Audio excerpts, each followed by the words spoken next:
E aí, meu povo, tudo bem com vocês? Por cá, a professora Narda Araújo. Primeiro, é um grande prazer estar aqui com todos vocês, né, nessa nova matriz da gente, nessa nova gravação da matriz da gente de processo penal em exercícios.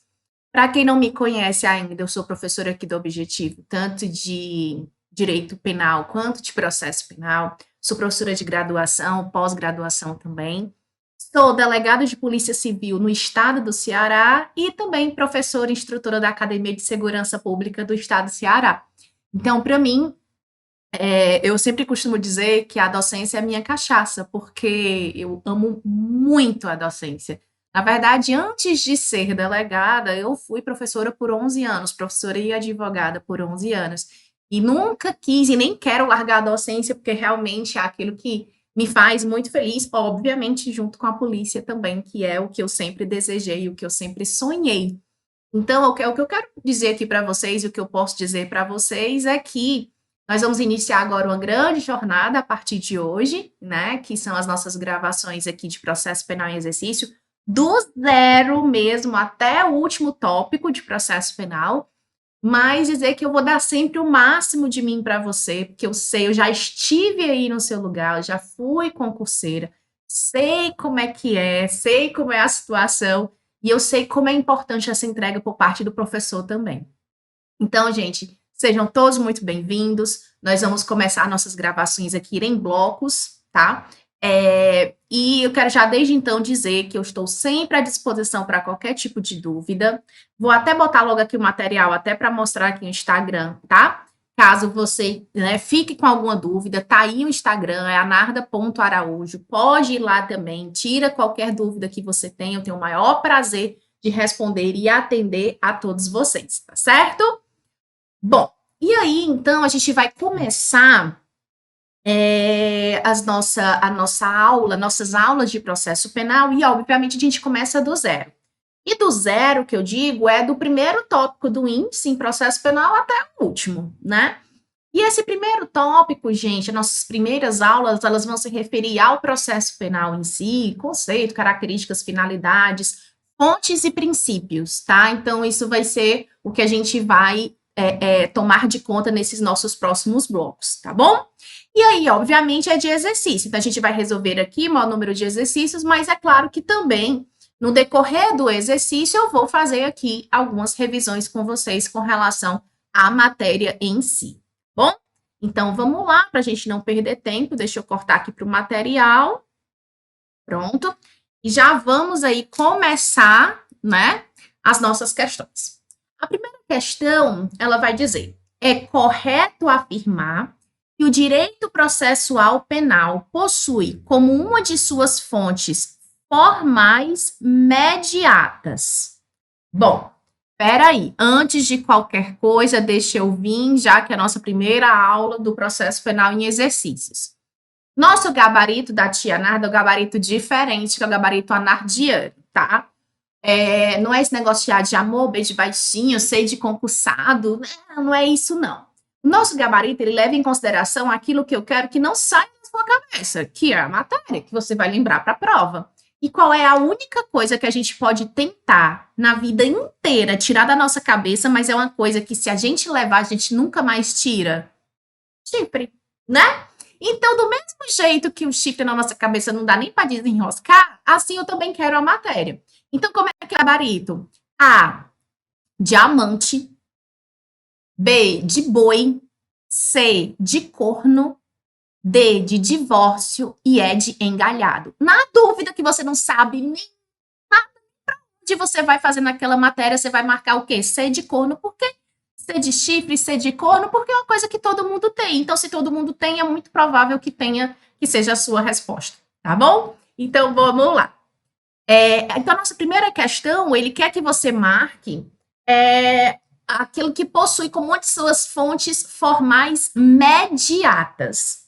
Tá. Então, vamos fazer o seguinte. Primeira coisa, abrir aqui uma página em branco. Primeira coisa que a gente precisa saber sobre o processo penal.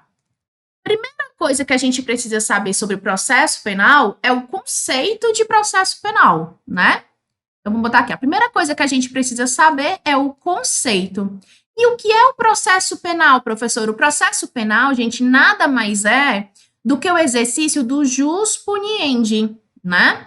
Professora, e o que é esse jus puniendi? Esse jus puniendi, gente, é o dever de punir, mas que pertence, vou botar aqui, ó, pertence ao Estado, tá? Pertence ao Estado. No Brasil, não pertence à vítima, tá? Ah, a pessoa pode ser vítima de um crime. Sim, obviamente. Uma pessoa poderá ser vítima de um crime, mas a ela não pertence esse jus puniendi, ou seja, nós não temos autotutela, tá? Inclusive, a autotutela, se exercida for, é um crime, exercício arbitrário das próprias razões. Então, só quem pode processar e, ao final, punir, se for o caso, é o Estado. Então, o processo penal, ele serve para a aplicação desse jus puniendi, que é do Estado, tá? Bom, mas ainda sobre isso também, a gente precisa saber as finalidades. Segunda questão que a gente precisa saber de processo penal é a finalidade do processo penal. Só tirar aqui, gente, o relógio para ficar melhor. Bom, quando a gente fala de finalidade, a gente vai ter duas finalidades. Uma finalidade imediata e uma finalidade mediata, tá? Ou uma finalidade direta, que é a imediata, e a finalidade indireta, que é a mediata. Qual é a finalidade imediata, professora, do processo penal? Muito simples, punir. É isso, aplicar a punição. E a finalidade imediata, professora, ou seja, aquela que é indireta? Aí, gente, é claro que é a pacificação social. Pacificação social, beleza? E sabendo desta finalidade, é que surge para a gente a questão das fontes, né? Porque o direito processual penal, para ele chegar a essa finalidade de punir e de pacificar socialmente, ele precisa ser produzido, né? Então, a gente chega aqui ao momento de quais são as fontes do processo penal, como é que surge essas normas processuais penais. Só que o interessante é que quando a gente fala de fonte, a gente não vai falar só de fonte de produção, tá? Mas também de como ela se exterioriza, de como que ela se apresenta. Daí porque, e aí é o porquê da nossa questão, daí porque quando a gente fala de fonte, aí eu vou abrir aqui uma outra página, tá? Quando a gente fala de fontes, tá? De processo penal, claro. Nós vamos ter, então, duas fontes. Fontes materiais e fontes formais, que é a nossa questão, né? Fontes formais. Mas vamos lá. Fontes materiais são, gente, são aquelas de criação, de produção da norma, tá? Então, criação, produção da norma, da lei, tá? E conforme a lei, gente, a produção, claro, é do Estado. Aí eu vou botar aqui, ó, artigo 22, inciso 1º da Constituição Federal, vai dizer que cabe à União, tá? A criação ou a produção de normas processuais penais. No entanto, essa criação pela União, ela é privativa. E você deve lembrar de direito constitucional que a competência privativa ela pode ser delegada, não pode? Então, meus amores, o próprio artigo 22, parágrafo único da Constituição Federal, vai dizer que a União, por meio de lei complementar, pode dar ao Estado a opção de legislar subsidiariamente. Então, vou botar aqui, ó, subsidiariamente. Então, a fonte formal, gente, material que a gente tem, desculpa, a fonte material que a gente tem é a fonte de criação, de produção. Ou seja, quem é que pode criar a lei? A União. É a União que vai criar privativamente norma processual penal. Porém, como é uma competência privativa, por meio de lei complementar, pode dar ao Estado subsidiariamente a possibilidade de legislar sobre questões específicas, mas isso por meio de lei complementar. Já a fonte formal, gente, ela é nada mais, nada menos do que a exteriorização. Ou seja, como aquela norma, como aquela lei, ela se apresenta. E aí, gente, essas fontes formais, elas são subdivididas, tá? Em fontes formais imediata e fonte formal mediata. A fonte formal imediata, gente, é a legislação, né? Como é que a norma ela se apresenta? Por meio de uma lei. Então, legislação, tratados, convenções, etc. Né? Lei imediata. Show. E as fontes formais mediatas, ou seja, aquelas indiretas, professora? Aí a gente tem várias, ó. Costumes. Obviamente, o não contra a lei, né, gente? Obviamente, não contra a lei. Os princípios gerais do direito, princípios gerais do direito. Temos a doutrina e temos a jurisprudência. Com relação, gente, às fontes mediatas, por que elas são indiretas, gente? Porque delas também vão surgir o quê, professora? Interpretações que vão nos ajudar também à aplicação do direito processual penal. Então, é por isso que a gente fala que elas são fontes formais mediatas, ou seja, indiretas, que são os costumes, os princípios gerais do direito, a doutrina, a jurisprudência, lembrando, né, que até certa vez caiu numa prova, numa determinada questão de concurso, perguntando se o entendimento da jurisprudência era vinculante. Não, gente, pelo amor de Deus. Só existe uma coisa que se vincula, que é a súmula vinculante, que é do STF. Se não for objeto de súmula vinculante, a jurisprudência ela não vai vincular, não, tá bom? Porque o que vincula é lei, tá bom? Salvo a súmula vinculante, que o nome já diz tudo. Mas então vamos voltar para a nossa questão, porque aí agora a questão ficou fácil, né? Porque a questão fala o seguinte: é correto afirmar que o direito processual penal possui como uma de suas fontes formais mediatas. Aí ficou fácil, né, gente? Começamos já com C de corno para já começar chegando, né? Chegar chegando. Então, vai ficar o quê? Os costumes. Show de bola, né? Vamos então para a segunda questão. A segunda questão vai falar sobre conceito, finalidade e fontes do processo penal, assinale a alternativa correta. Então, olha como aqui vai falar tanto de conceito, quanto de finalidade, quanto de fonte. Isso é uma tendência das bancas elas mesclarem essa primeira parte. Bora lá. Item A. A competência para legislar sobre direito processual penal é concorrente entre a União, Estados e o Distrito Federal. O que foi que a gente viu aqui? Essa competência ela é o quê? Privativa da União. Então, já é errado, porque ela não é concorrente, ela é privativa da União.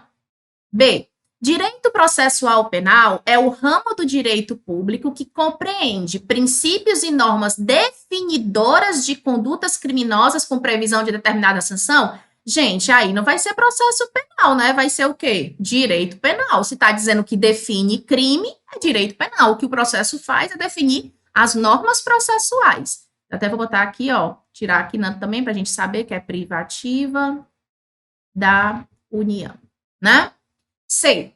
É possível que os estados legislem sobre questões específicas de direito processual penal, desde que autorizados por lei complementar editada pela União. Que coisa linda, gente, pois não é que é ser de corno de novo. E aqui eu já vou dizendo, aliás, já falei para vocês, artigo 22, parágrafo único da Constituição Federal. Realmente a competência é privativa, mas a União ela pode delegar por meio de lei complementar para os estados. Lindo, lindo, lindo, lindo, lindo.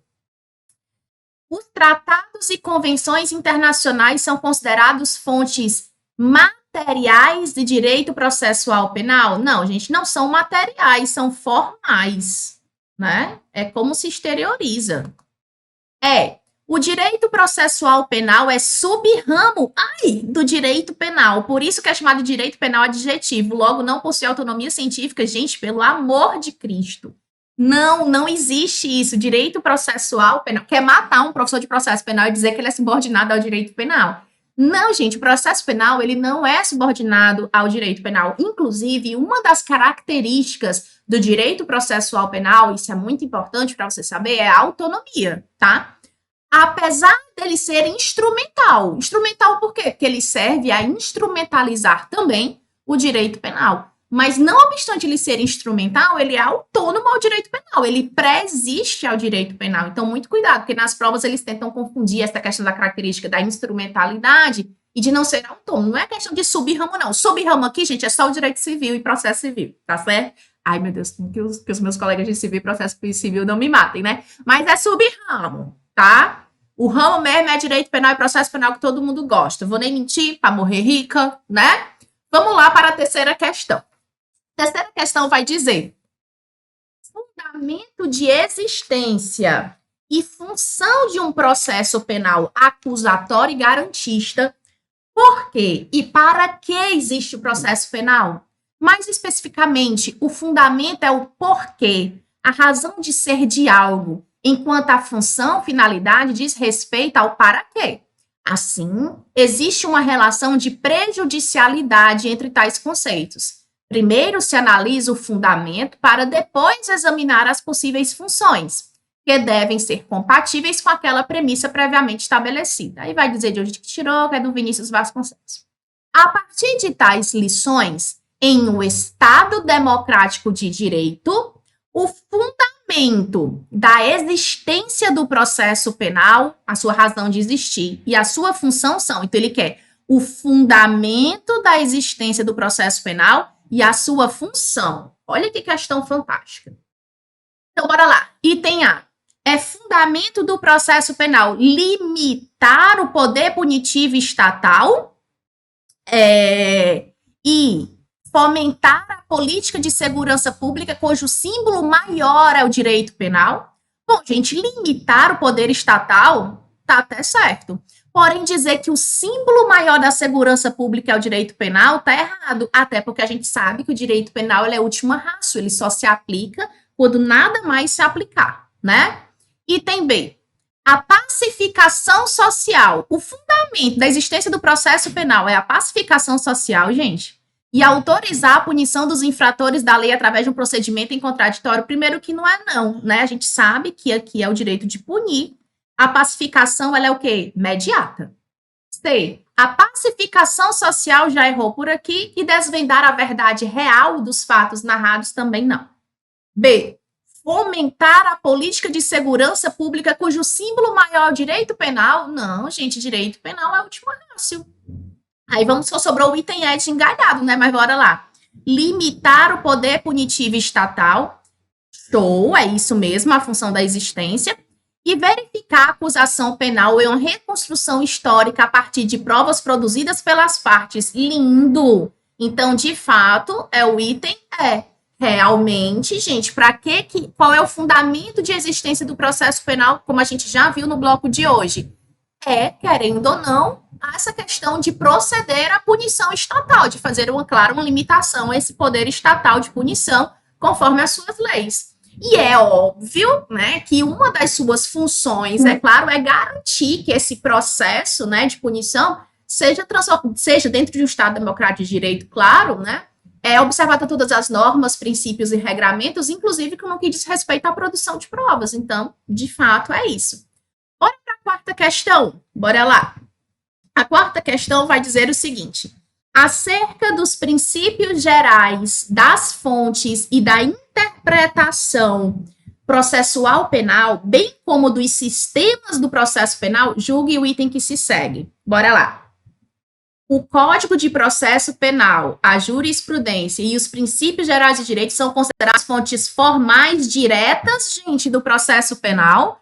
Errado. Nós já vimos que não, né? Por quê? Porque a gente viu que a jurisprudência, os princípios gerais do direito são o quê? Bora aqui, voltar. Bora aqui. São fontes do quê? Formais mediatas. Não é verdade? São aqueles que servem para exteriorização, mas de forma indireta, mediata, que são o quê? Costumes, princípios gerais do direito, doutrina e jurisprudência. Portanto, nosso item aqui vai estar o quê? Errado. Por quê? Porque eles não são fontes formais diretas, eles são fontes formais o quê? Não é diretas, é o quê? Mediatas ou indiretas, né? Razão pela qual nossa questãozinha aí está o quê? Incorreta, tá certo? Incorreta. Bom, nós vamos continuar, obviamente, tratando dessa parte, deixa eu voltar aqui para você, dessa parte inicial de processo penal, só que agora nós vamos adentrar aos princípios, tá, que regem ao processo penal. Então, deixa só a tia dar uma ajeitada aqui no bloco, no material, colocar aqui para vocês, para a gente iniciar aqui o segundo bloco no que diz respeito aos princípios, tá bom? Só um minutinho. Peraí, deixa eu ajeitar aqui o material. Bom, vamos lá, amores da tia, vamos continuar aqui. E agora, nós vamos começar a resolver questões, né? Superada essa questão de fontes, né, e de conceito, nós vamos começar a resolver questões com relação a princípios aí. A gente vai demorar um pouco mais, até porque a gente tem bastante princípio aí para a gente analisar, tá certo? Então, bora lá para a gente não perder tempo. Deixa eu cortar aqui, vamos para a primeira questão. A primeira questão vai dizer o seguinte: não viola as garantias do juiz natural, da ampla defesa e do devido processo legal a atração por, tracinho, do processo do corréu ao foro por prerrogativa de função de um dos denunciados. E aí, gente? Amante, continência ou conexão, boi, distribuição e conexão, corno, continência ou prevenção, divórcio, conexão ou prevenção, ou engalhado, distribuição e prevenção. E aí? Primeiro, já vou dizer aqui para vocês que, infelizmente, amante teve vez e é conexão e continência. Mas antes disso, deixa eu voltar aqui, que eu já vou falar sobre os princípios que estão nessa questão, mas antes eu quero já alertar para uma coisa. Primeiro, o que é conexão e continência? É quando dois ou mais fatos, eles são ligados por uma questão que se assemelha, né?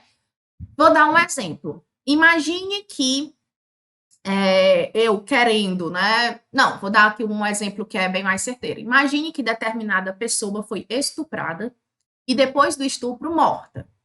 Nós sabemos, por exemplo, que a morte, o homicídio, ele é julgado perante o tribunal do júri porque ele é um crime doloso contra a vida. Mas aí eu faço a pergunta para você: faz sentido eu separar o estupro para ser julgado por um outro juiz e o homicídio por outros? Não faz. Por quê? Porque eles se realizaram dentro de um mesmo contexto fático, não é? Claro que as provas produzidas para um serão também provas que, direta ou indiretamente, estarão influenciando o outro. Razão pelo qual a gente fala o quê? Que aqueles crimes são conexos, e aí alguém que é de maior escalão, que no caso é o júri, vai sugar e vai julgar tudo aquilo, né? Então, são crimes, né, que por alguma razão têm uma semelhança. E em razão dessa semelhança, seja de contexto fático, probatório, enfim, acaba atraindo para ele o julgamento desse outro crime também, né? Que aí, no caso da questão em si, deixa eu botar aqui, ele fala do foro por prerrogativa de função. E o que é o foro de prerrogativa de função, professora? Pessoal, claro que a gente, né, vai resolver questões sobre isso também quando a gente for para a parte de ação e competência, porém, vamos aqui abordar uma coisa importante para a gente entender a questão. O foro de prerrogativa de função, ele não é um privilégio, ele é, como fala o nome, uma prerrogativa. Então, algumas pessoas, elas são, abre aspas, beneficiadas, porque elas serão processadas e julgadas não por um juízo comum. Mas, professor, isso não é um privilégio? Não, porque não é da pessoa. Como o próprio nome fala, é um foro de prerrogativa da função. Então, enquanto a pessoa está exercendo a sua função, ela será, abre aspas, beneficiada com foro de prerrogativa de função. Deixou de exercer a função, deixou de ter direito ao foro de prerrogativa de função. Exemplo, o governador de um estado. O governador de um estado, ele não é processado e julgado por um juiz comum. Ele é processado e julgado em crimes comuns pelo STJ. Então, é um foro de prerrogativa de função. O que a questão está querendo dizer é que vai violar as normas de juiz natural, deixa eu botar aqui para você ler, de juiz natural, de ampla defesa e de devido processo legal, a atração de continência ou conexão do processo de corréu foro de prerrogativa de função. Então, o que é? Imagine, então, que o governador do estado, sei lá, do Ceará, vou dar aqui o exemplo de que é onde eu moro, onde eu vivo, onde eu trabalho, o governador, hipoteticamente, do estado do Ceará, comete determinado crime junto com uma pessoa comum.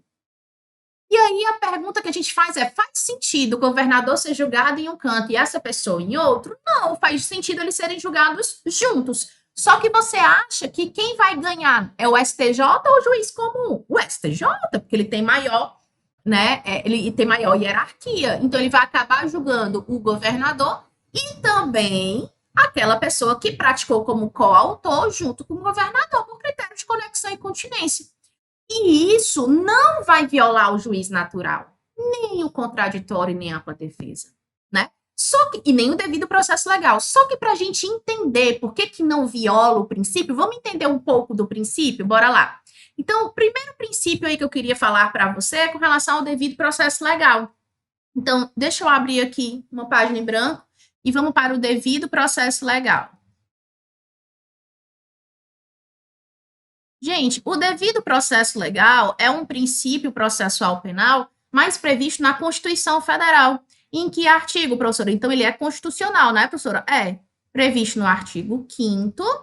Opa, faltou o Tzinho aqui. No artigo 5º, inciso 54, tá? Em que vai dizer que ninguém será processado e julgado senão por uma autoridade previamente competente para aquilo, né? E devidamente competente. E nem processado e julgado por aquilo que a lei previamente não defina tal como crime, né? Pois bem, quando a gente fala de devido processo legal, a gente vai falar de dois aspectos do processo legal, tá? E isso aqui é importante para você. Dois aspectos do devido processo legal. Um aspecto material, tá? E um aspecto formal. Como assim, professora? Quando eu falo de devido processo legal, eu falo de um devido processo legal material, de um devido processo legal material e de um devido processo legal formal. O que seria esse devido processo material, professora? Seria que aquilo que eu não posso ser processado nem julgado, senão por crime previsto em lei. Então, a primeira coisa que eu tenho é um devido processo legal material. Por quê? Porque eu só posso ser processado por crime que já está previamente previsto em lei. Beleza? Tranquilo? E o que é o devido processo legal formal, professora? Aí o devido processo... Devido processo legal formal, ele está ligado à possibilidade... Tá aqui para você. A possibilidade do réu produzir provas, tá? Do réu produzir provas e de demonstrar sua inocência.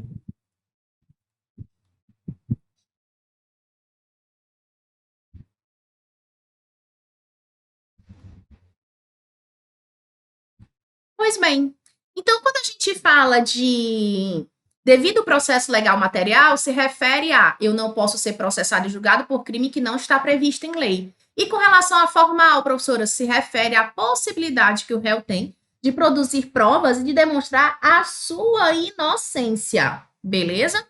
Razão pela qual, gente, não vai violar o devido processo legal a questão da continência e da conexão, tá? Nem muito menos por questão de foro de prerrogativa de função. Por quê? Porque está previsto em lei. E do mesmo jeito a pessoa vai ter possibilidade, deixa eu só voltar aqui, tanto de produzir provas, e aí por isso que não vai ofender contraditório nem ampla defesa, de produzir suas provas, de provar sua inocência, nem muito menos o juiz natural, porque obviamente esse juiz também que irá julgar, né? Esse juízo que irá julgar o caso também está previsto previamente em lei para tanto. Então, não é por isso que a conexão ou a continência vão violar, porque não violam, tá certo? Inclusive, essa é uma questão campeã em concurso, porque ela cai pra caramba só mudando aí as palavrinhas, tá? Então, é bem interessante. Bora lá continuar. Agora, vamos para a questão de número 2. A questão de número 2 vai dizer o seguinte: assinale a opção que apresenta o princípio norteador do processo penal, abordado principalmente pelo Brocárdio, auditatur etera pares. O que é isso, professora? Já vou dizer para você que é o princípio do contraditório.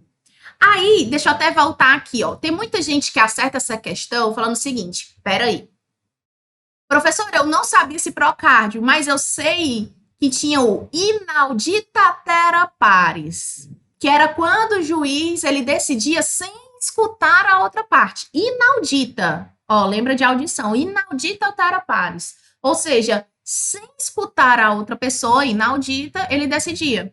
Mas se eu estou falando do audita terra pares, se eu estou falando do audita, significa que eu estou escutando a outra parte. Então, ao contrário de lá, que a gente está falando o quê? De contraditório. Professor, e o que eu preciso entender de contraditório aqui, até para eu resolver o maior número de questões? Bora lá.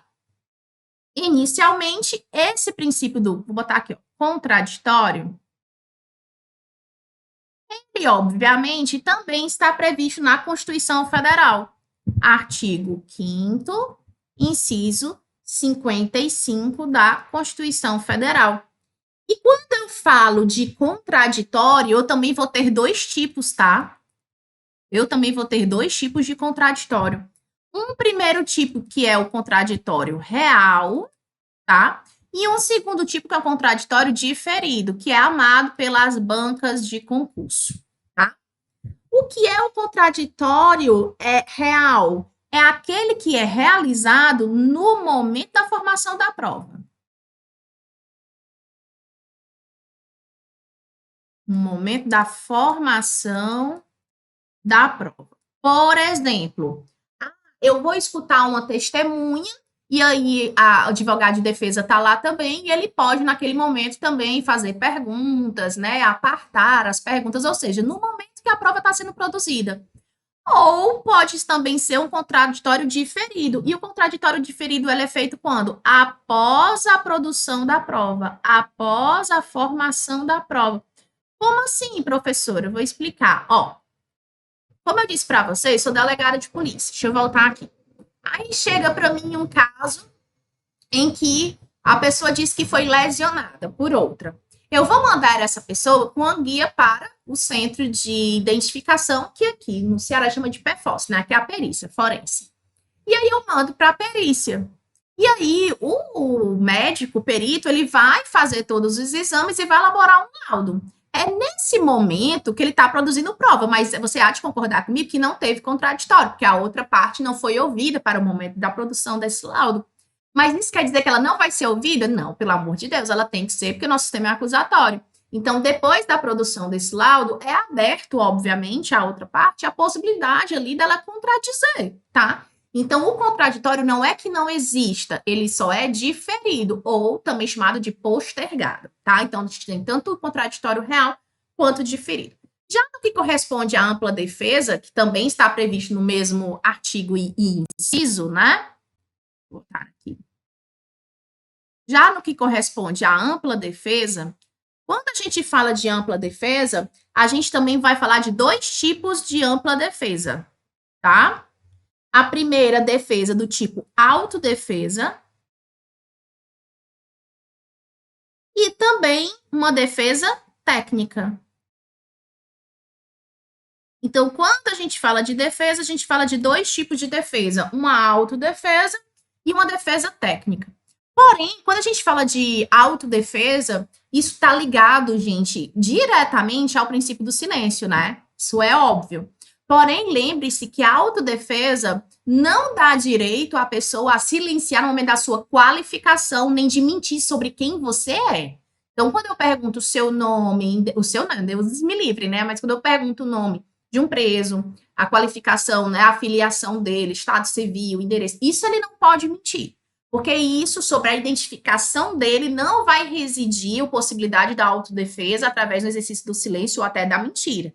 A autodefesa, que é corolário, claro, do princípio do direito ao silêncio e da não autoincriminação, está ligada ao fato criminoso em si, não à questão da qualificação. Então, muito cuidado com isso, tá? Essa semana mesmo, peguei um caso do cara que toda vida que ele vai na delegacia, ele dá um nome diferente, né? E tanto que a gente já sabe, quando chega, oh, rapaz, é o fulano. Aí o pessoal vai, é o fulano, fulano, fulano ciclano ou fulano beltrano, porque é sempre um nome diferente, né? Isso não dá direito a ele, para ele fugir de uma possível aplicação da lei penal, mentir sobre a sua qualificação. Então, a gente tem que ter cuidado com isso, tá? Portanto, voltando aqui, de fato, foi show de bola, porque a gente já viu aí que nossa questão número 2 é item A, diamante. Bora para a questão de número 3. São princípios processuais penais, é certo. Então, ele quer o que não é princípio. Bora lá. Princípio da presunção de inocência pelo amor de Javé, sabemos que sim. Princípio do nemo tenetur sentetigere, claro que também que é o princípio da não autoincriminação. Do indúbio pro réu, também sabemos que sim. Do contraditório, também. Anterioridade a princípio? Não, então virou de engalhado. Sobre a não autoincriminação, bora aqui, deixa eu botar aqui, ó. Autoincriminação. Deixa eu vir para cá, botar para cá, que no caso é a não autoincriminação. Pois bem, a não autoincriminação, gente, ela vai decorrer de outros princípios também, tá? De que outros princípios, professora? Do presunção de inocência. Vai decorrer também, deixa eu botar, foi no N, né? Mas enfim, você viu. Vai decorrer também do contraditório. E, obviamente, da ampla defesa. Né? Vai. Aí, professor, em que consiste esse princípio da não autoincriminação? Gente, consiste em dizer que o réu ele não é obrigado a produzir provas contra si. Exemplo, bafômetro. Ninguém é obrigado a soprar o bafômetro. Ah, professor, então vou me livrar da embriaguez ao volante? Eu não te falei isso. Falei que você não é obrigado a bafômetro, mas a alcoolemia ela pode ser atestada de diversas outras formas, tá? Não só o bafômetro. Então, pelo amor de Deus, não vão dizer por aí que eu disse que se não fizer o bafômetro não responde, porque eu mesma, enquanto delegada, já fiz inúmeros autos de prisão em flagrante sem bafômetro, tá? O exame grafotécnico também, ninguém é obrigado a escrever quando o juiz ele pede, né? O exame grafotécnico isso acontece muito em crimes de falso, né? Crimes de falsidade, onde a gente quer verificar ali uma assinatura, algo do tipo, né? Outra coisa, coleta de DNA, também ninguém é obrigado, né? Então, tudo isso, por isso quando, por exemplo, chega um caso, sei lá, de estupro no primeiro momento, né? E vem ali um suspeito para mim, eu vou dizer, a primeira coisa que eu vou dizer a ele, olha, você vai fazer um exame, de cautela, do auto de prisão em flagrante, mas eu quero te perguntar, você está disposto a se sujeitar à coleta de DNA, né, para que eu possa confrontar com o que possivelmente seja encontrado na vítima? Ele pode dizer que sim, show, pode ser que não, e tudo bem, tá dentro do direito dele, tá? E isso, obviamente, também não pode ser levado em consideração pelo juiz no momento da decisão, tá? A recusa dele. Por quê? Porque ele tá dentro de um direito dele de não autoincriminação, tá bom? Então, bora lá, continuando. Quarta questão. Bora. Quarta questão, para a gente finalizar o bloco. Quarta questão vai dizer, sobre os princípios do direito processual penal, analise as afirmativas a seguir. Bora. 1. Um dos princípios constitucionais é o princípio da inocência, princípio por meio do qual se entende que ninguém será culpado até o trânsito julgado da sentença penal condenatória. Gente, coisa mais linda do mundo. Esse princípio também é chamado de princípio da não culpabilidade. Tá? O próprio STF costuma chamar muito mais o princípio da presunção de inocência como o princípio da não culpabilidade, até porque presunção não é de inocência, a presunção seria de culpabilidade, né? Ele está em estado de inocência. 2.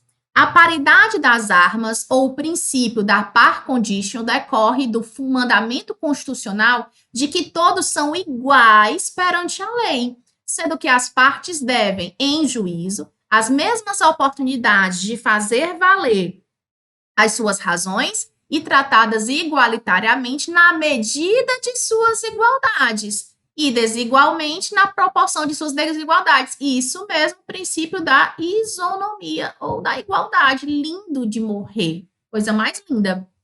3. Por força do princípio da legalidade, esculpido no artigo 5º da Constituição Federal, entende-se que o réu tem o direito a um amplo arsenal de instrumentos de defesa. Opa, foi mal. sendo forma de compensar a hipossuficiência e fragilidade do réu em relação ao Estado. Gente, a legalidade não tem nada a ver com isso. Aqui ele está falando o quê? De contraditório e ampla defesa. Não é legalidade, não. Legalidade é o quê? Previsão da lei. Não é verdade? Então, aqui está errado, item 3. 4. O princípio do contraditório, estampado no artigo 5º, inciso 55, está certo. As partes têm o direito de se manifestar sobre qualquer fato alegado ou prova produzida pela parte contrária, visando a manutenção do equilíbrio entre o direito de punir do Estado e o direito de liberdade do réu e o consequente estado de inocência. Que coisa mais linda!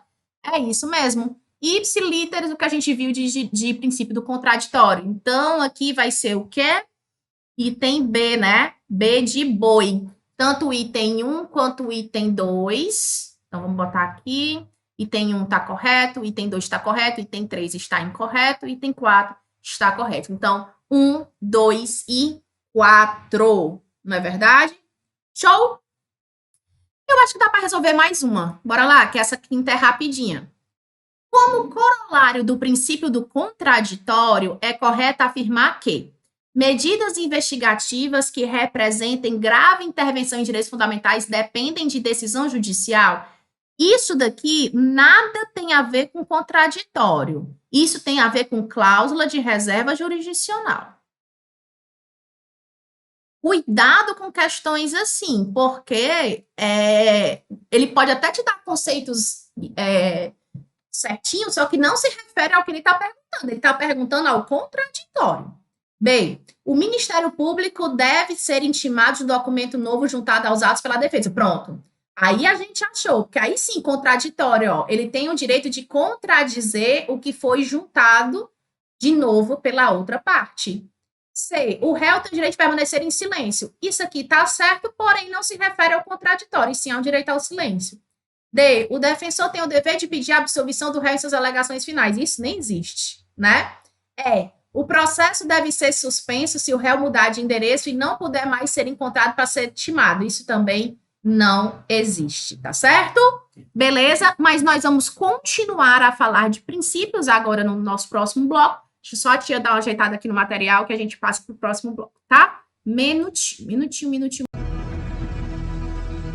Concurso público para te auxiliar a chegar na gloriosa Polícia Civil do Ceará. E ó, simulado toda semana entrando, plano de estudo personalizado, mentoria personalizada dentro do curso, um montão de blocos de teoria e de questões no final, já no estilo da banca IDECAN.